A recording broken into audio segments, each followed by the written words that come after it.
When Emma told her husband Daniel she was heading to Miami for a girls' trip, he didn't hesitate. They'd been married for 6 years, and though a quiet distance had begun to grow between them, he still trusted her completely. She packed light summer dresses, sandals, and that special perfume she saved for nights out. "Just me and the girls," she said with a playful smile. "I need a little time away." Daniel returned her grin with a kiss, told her to have fun, and watched her drive off. Yet, as the car disappeared down the street, a small, nagging unease twisted in his stomach. The first couple of days seemed normal. Emma sent photos, sunsets, cocktails, boutique windows, sandy beaches.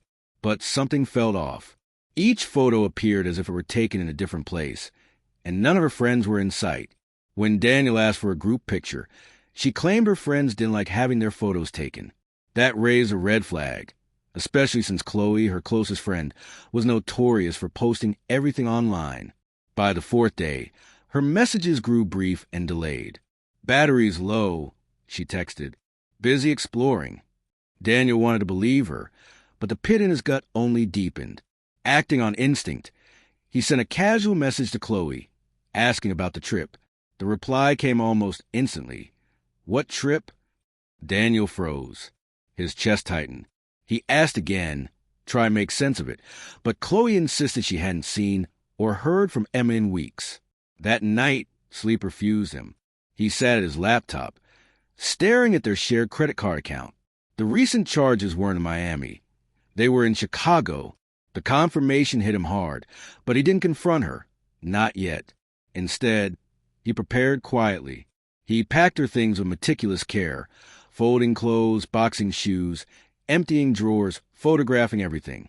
By Sunday evening, their shared home felt strangely hollow.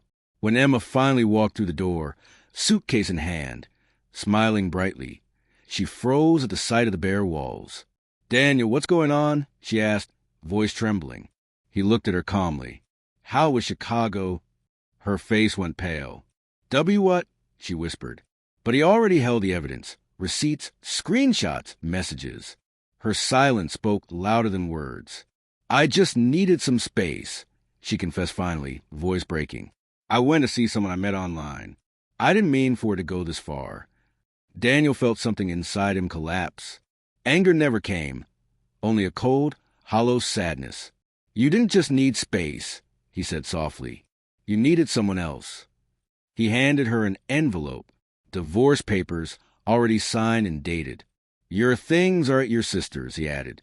"I hope this trip gave you the clarity you were looking for." Emma tried to reach for him, tears streaming down her face, but he walked out without another word.